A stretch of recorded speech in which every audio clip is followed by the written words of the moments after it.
Yo, what's going on everybody? Hope everybody is doing well. Today's gonna be a short video. I just wanted to talk about 3 Warframes who I think definitely need a buff to their passive ability. Obviously, a buff to these Warframes in general would be quite nice. But for now, let's just talk about the passive abilities, right? And again, this is all up for debate. This is my personal opinion at the end of the day. Especially this first pick that I'm gonna be talking about, which is Chroma Prime, my main Warframe. Now, don't get it wrong, Chroma's passive is pretty sick. You do get that additional jump and bullet jump, which definitely makes moving around a lot better. And also, thanks to his passive, he can determine which element he starts with Toxin Elemental Ward and Spectral Scream, depending on his primary emission color choice. And you could use the first ability to swap between elements, which again is pretty fucking cool. I just feel like for a Warframe as cool as Chroma, y'all could also give him something even cooler than this. As far as what I would like to see for Chroma's passive ability, if he does end up getting a buff, I would love if they actually made the Elemental Ward elements applicable on your weapons whenever you have these abilities activated. You do kind of get that with the Toxin Elemental Ward, right? You do get that holster damage, but the effect does not last long at all, especially on a build like mine. And again, it's only the holster damage. It's not the actual damage for the weapons you're using. I don't know, in my personal opinion, I think it's a very small change that would make Chroma really fucking good. Because truth be told, if he's a master of all of these elements anyway and can literally change to whichever one he wants on a whim, why can't he apply those same elements to the weapons he's using?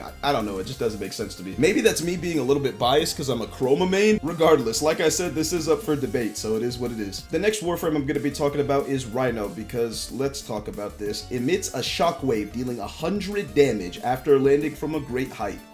Really?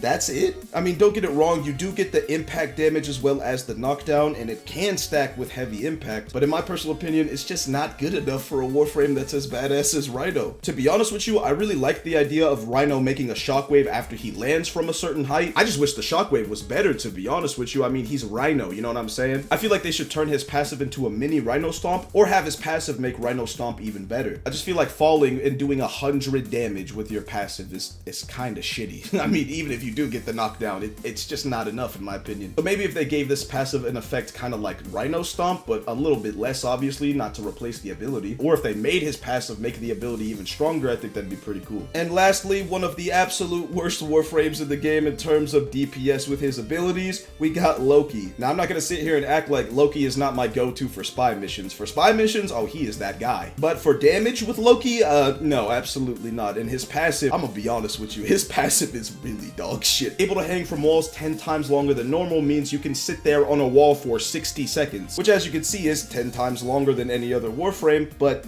for an invisible Warframe, why would you need to sit on the wall for 60 seconds? I mean, it just seems really fucking stupid. Who the fuck's sitting on a wall for 60 seconds and why, unless you just want to? There's no actual benefit you get with a passive like this, so I feel like any type of fucking change for this passive would make Loki even better. And I mean, you could even keep this and just add something else on top of it. Like give Loki some extra crit chance whenever he's invisible. I think that'd be pretty fucking cool. Because other than just sitting on a wall longer than any other Warframe, this passive does not do shit. And for an enemy that's supposed to confuse, deceive, and destroy enemies, I just don't know how you're gonna be doing that by sitting on a wall for 60 seconds. Even if you're invisible, that shit's gotta be boring, right? Like, there's no way you're just casually happy sitting on a wall for 60 seconds and that's your main way of playing. So in my personal opinion, I think they should change his passive to actually benefit him in some way when he's invisible. I think that'd be pretty cool. And yeah, guys, that's pretty much gonna be it for this video. Feel free to let me know how you guys feel about my takes on these 3 Warframes. Feel free to let me know what you guys would change about their passive, and if there's any other... And feel free to let me know any other Warframe I didn't mention who you want to see their passive get buffed. And feel free to let me know if there's another Warframe I didn't mention who you want to see have a better passive as well. Before this video ends, again, at the end of the day, I feel like this is all up for debate. Some people may disagree with my opinions, but regardless, to each his own. I just feel like these 3 Warframes in particular could really use a passive buff. I don't know. I'm sure there are other Warframes that don't have the best passive, but regardless, these are the 3 I've chosen. So let me know what you guys think down in the comments. Before this video ends, real quick, just wanted to say thank you guys so much for all the support on the channel. And yeah, guys, that's gonna be it for me. Keep your head up, stay positive, and with that being said, thanks for watching.